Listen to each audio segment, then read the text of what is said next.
Esta semana el Pleno de la Cámara de Diputados aprobó en lo general y lo particular una reforma en materia de Guardia Nacional para autorizar que esta institución tenga una estructura similar a la del Ejército, para que sus integrantes puedan competir por cargos públicos y para que puedan realizar operaciones encubiertas y de usuarios simulados. Morenistas y aliados negaron que con esta reforma la Guardia Nacional vaya a tener un carácter militar, aunque el año pasado el Congreso aprobó que esta institución forme parte de la estructura de la Secretaría de la Defensa Nacional. La reforma a la Ley General del Sistema Nacional de Seguridad Pública formalizó por primera vez dos vértices claves de la Estrategia Nacional. Está en la materia: el Gabinete Federal de Seguridad Pública y las mesas de paz. Además, establece el Sistema Nacional de Información, que será regulado por el secretario ejecutivo, quien emitirá los lineamientos generales, metodología de alimentación correspondiente a cada base de datos y registro nacional que lo conforman. Introducen la posibilidad de que la Federación implemente el modelo de mando único en municipios que no cuenten con la policía, lo soliciten expresamente o así lo determine el Consejo Nacional, e impulsa la justicia cívica municipal. Bueno, junto con la aprobación, esto es asunto que se ha dado en estos días, lo estamos recordando para lo que viene ahora.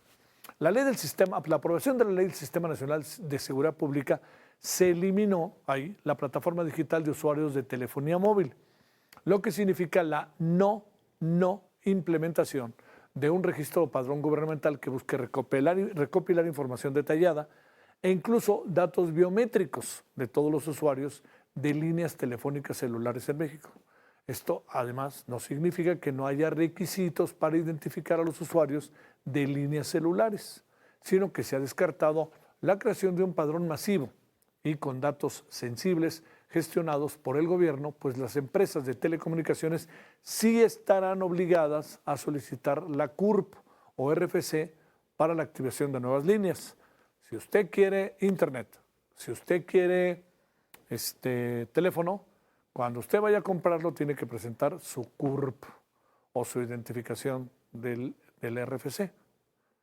Que esto, ahorita vamos a hablar de ello, esto tiene, sé que ha generado mucha controversia, pero también tiene cierta lógica en función de qué, de que somos un país con un altísimo nivel de inseguridad y somos un país muy expuesto a la violencia, a los asaltos, a las extorsiones, a todo esto. Entonces, se están buscando mecanismos. ¿Son los indicados o no?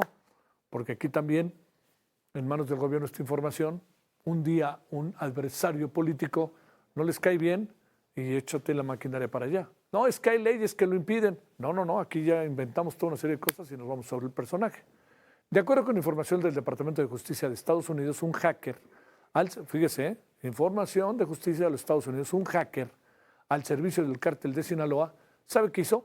Obtuvo el número del teléfono celular de un agente del FBI agregado en la Ciudad de México y accedió al sistema de vigilancia de Ciudad de México para rastrearlo en 2018.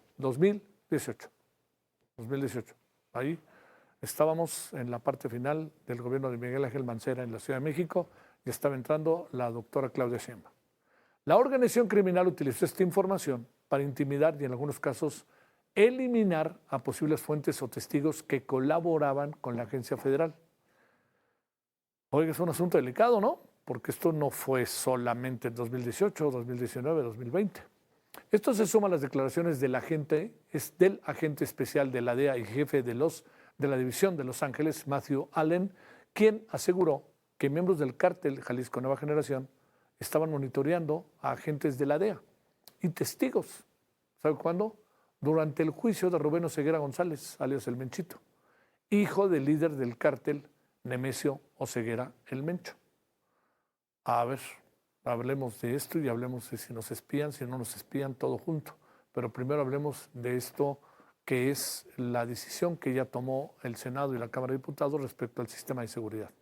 Manuel Balcázar es director de MB Consultores. Manuel, como siempre, gracias por tu tiempo. Muy buenas noches. Buenas noches, Javier. Un gusto saludarte a ti y a tu auditorio. Oye, Manuel, ¿ante qué estamos?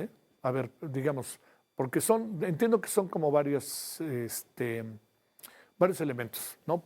Digamos, ante la aprobación del sistema y lo que tiene que ver ahora con la búsqueda de poder tener la mayor seguridad, de lo que significa cuando tú pones internet o compras un teléfono, ¿no? El famoso CURP, aprobado el CURP como elemento de identificación. Que esto entonces nos van a perseguir, todas estas cosas que se han dicho, ¿no? Que yo no sé si son ciertas o no. Segundo, el tema de qué tanto van a estar espiándonos, como incluso hoy insistía tantas veces Ricardo Anaya en la Cámara. Y tercero, una reflexión sobre esto último del hackeo que hubo de las cámaras de la Ciudad de México, que ya le toca a esta administración en términos de la Morena, que le toca a Mancera una parte, le toca a Claudia Sheinbaum en otra parte, y le toca a Claudia Sheinbaum en lo que corresponde a los dos primeros asuntos. Adelante. Gracias, Javier. Pues sin duda estamos en un cambio de paradigma de las instituciones de seguridad y los mecanismos de coordinación.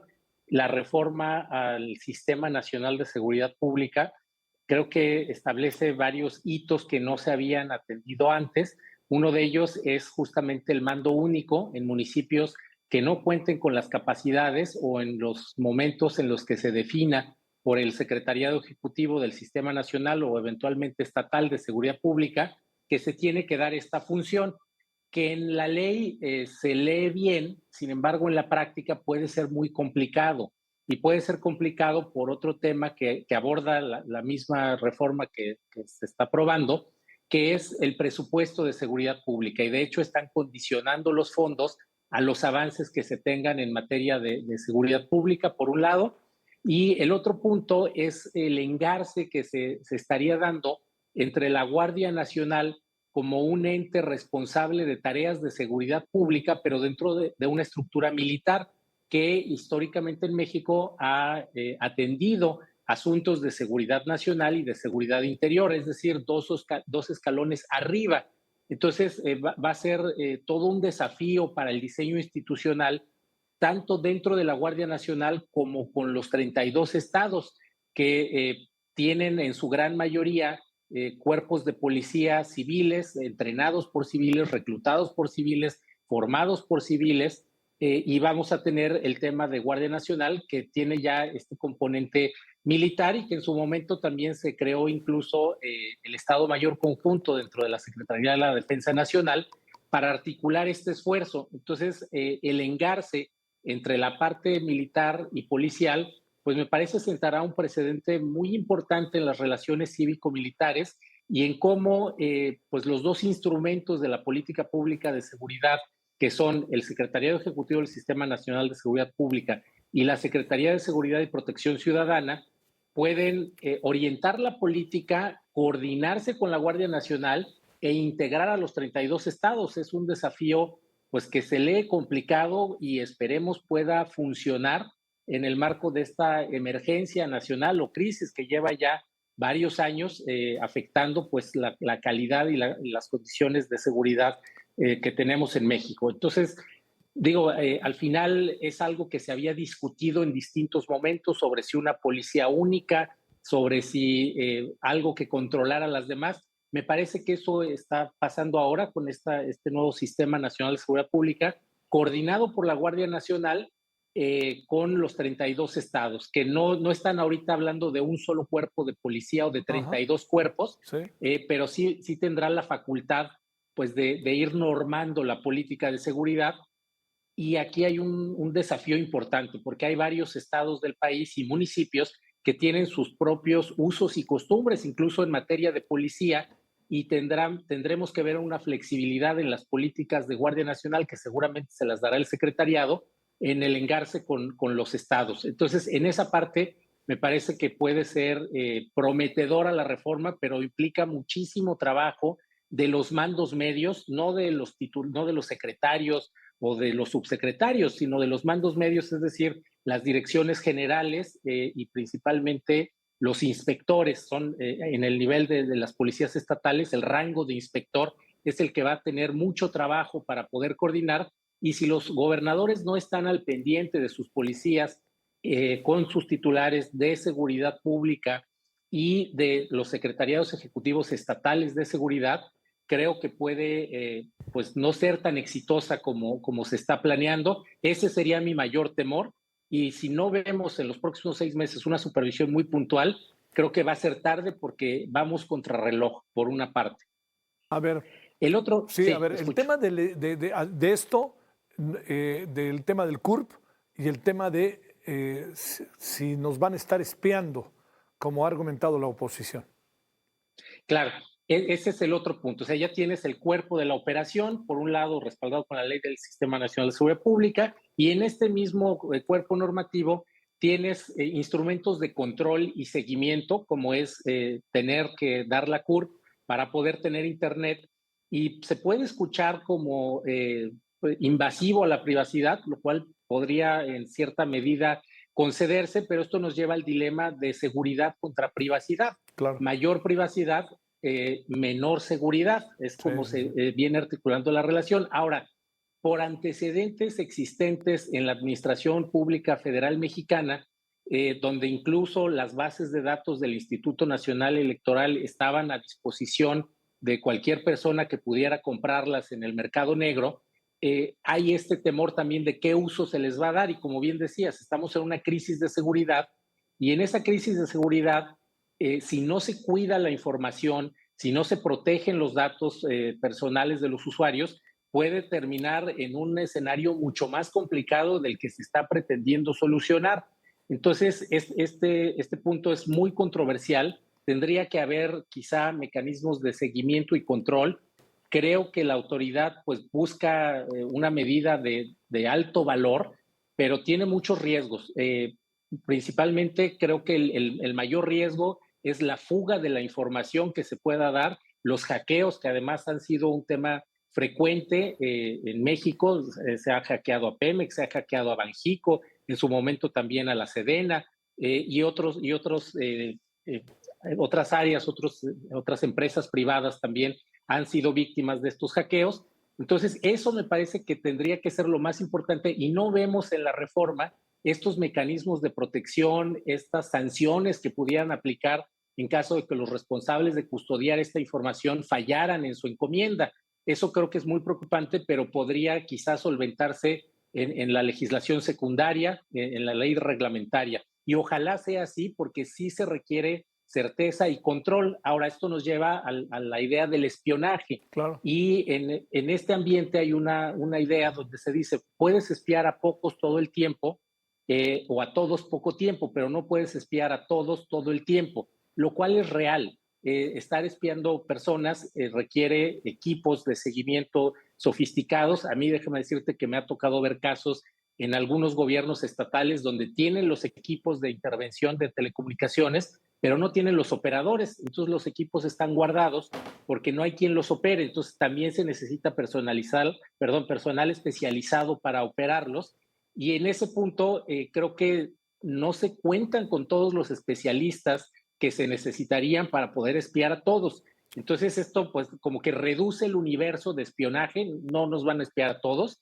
¿A quienes nos podrían espiar en un momento dado? A quienes podemos representar un interés para las autoridades de seguridad. Y aquí la mayor sensibilidad está en que ocurra lo que ha ocurrido en otras ocasiones en la historia de los servicios de inteligencia en México, que es la tergiversación para uso político, o como bien decías, afectar a ciertos personajes del sector empresarial, del sector económico o de cualquier otro, que no fueran un riesgo para la seguridad pública o la seguridad interior, pero tampoco fueran de las simpatías del mandatario o la mandataria en turno, y eso los hiciera blanco de una campaña de seguimiento. En casos incluso de la iniciativa privada en países como Estados Unidos se ha dado. Hubo un caso emblemático de una empresa dedicada al comercio en línea, que sus responsables de seguridad decidieron acosar a unas personas que publicaron reseñas que no les favorecían, a grado tal que pues tuvieron que ser sentenciados a varios años de prisión y a pagar multas superiores a $1 millón. Entonces, vemos que esta posibilidad existe, es real, y creo que ahí, para dar certeza a los ciudadanos, tendríamos que tener contrapesos más fuertes, lo cual veo muy difícil, porque instrumentos como la Comisión Bicameral de Seguridad Nacional, integrada por 3 diputados y 3 senadores, no está funcionando como debería de ser en términos de las sesiones, de auditar el programa. Entonces, ahí está el principal reto de controlar. Y en los estados, hay que regular los equipos de intervención de comunicaciones en los estados. Oye, Se nos acaba el tiempo. A ver si en un minutito se puede. Nada más una reflexión sobre este hackeo a las cámaras de la Ciudad de México que hoy anuncia el FBI respecto a lo que se hizo en México durante el juicio al Menchito. Bueno, creo que muestra la capacidad de contrainteligencia que tienen los grupos delictivos ya. No es la primera vez que pasa, así agarraron a Lick, a Damaso Núñez, buscando justamente un hacker, y nos deja ver una vertiente que pocas veces miramos, pero está ahí, que es el interés del crimen en grupos, perdón, en dispositivos tecnológicos y la búsqueda de grupos de hackers para poder infiltrar, penetrar, recabar información, y vemos que lo logró hacer a un nivel pues que no se había visto, y lamentablemente para cómo está la relación bilateral México-Estados Unidos, no es el mejor momento en el que se sepa, pero sí abre la oportunidad de poder trabajar de manera coordinada, porque el peligro es real, las capacidades existen y el desafío pues está puesto en la mesa con esta capacidad de espiar de los cárteles del crimen organizado. Manuel Balcázar, director de MB Consultores. Gracias, Manuel. Muchas gracias. Que descanses. Buenas noches. Igualmente, Javier, bonita noche.